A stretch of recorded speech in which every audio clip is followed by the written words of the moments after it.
propose sous forme de petite expérience. On va se servir de la caméra. Tu utilises à un moment donné un personnage de Maupassant, le Horla. J'ai trouvé splendide cette lecture en même temps que tu en proposes.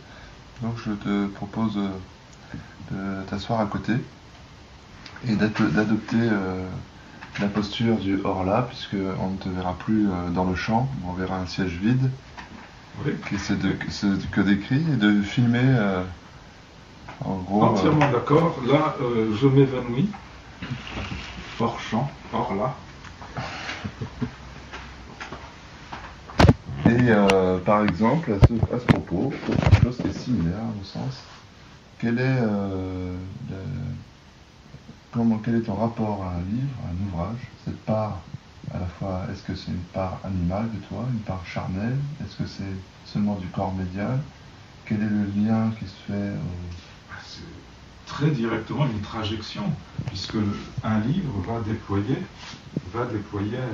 la créativité d'un individu, va la socialiser, et en même temps, c'est une création qui, bon, évidemment, c'est vu l'échelle de temps de la création d'un livre, et même d'une vie individuelle, ça risque pas de transformer mon génotype. Non. Mais le livre, l'écriture fait nécessairement progresser la pensée. C'est en écrivant, je ne suis pas le premier à le dire, je construis ma pensée en écrivant. Donc, ça fait partie de l'expression humaine, de la créativité humaine, et c'est un plaisir. Moi, j'ai le plaisir d'écrire, véritablement. Mais là, pour le coup, tu viens de parler de génotype. Effectivement, ça ne va pas déplacer ton génotype. Là, on vient, par cette expérience du hors-champ, de modifier radicalement ton phénotype. Oui.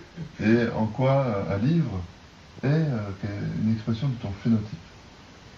Eh bien, parce que je vais exister sous les espèces de ce livre, aux yeux de nouveaux lecteurs, j'espère. J'espère, et puis j'espère grâce à vous en particulier, puisque vous allez faire passer cet entretien en ligne. Alors, qu'est-ce que tu nous conseilles de regarder? Ce dessin, il fait partie des 4 illustrations qui figurent au début du livre. Et bon, c'est un dessin qui date maintenant de plus de 40 ans, mais qui avait l'actualité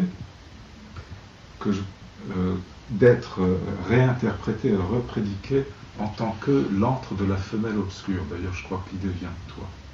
Non? Oui. C'est ça. Est-ce que donc la jeune femme que l'on voit là, je la réinterprète en 2014 en tant que la femelle obscure dont parle le taoïsme, c'est-à-dire la force génératrice de la nature, qui est à l'amont de la vallée, le génie de la vallée, on l'appelle le génie de la vallée. Il est où le génie? Le génie, eh ben c'est... Dans le dessin? Ben oui, c'est cet être de genre féminin que tu vois là. D'accord.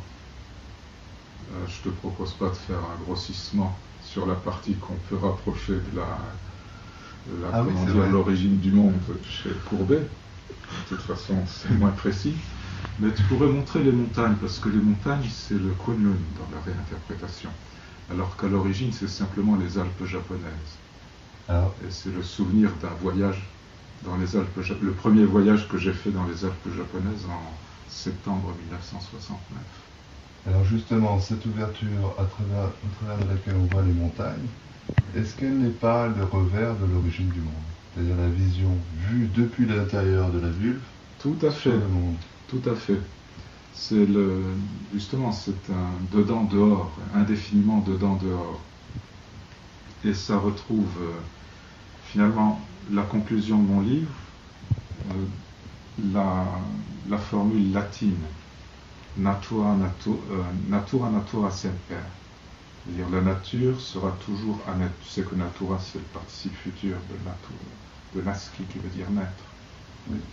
Donc la nature sera toujours à naître à travers nous-mêmes, justement. Donc là, c'est puissamment, c'est un espoir puissant qu'exprime cette formule, c'est-à-dire que l'être humain exprime la création, force de création de la nature elle-même, et donc de la femelle obscure. Et là, il y a une boucle de créativité entre les lèvres, cette fois-ci de la vulve féminine, qui sont l'origine du monde, et les lèvres qui parlent, de l'être humain qui parle, indéfiniment créatrice. Donc c'est ça, natura semper.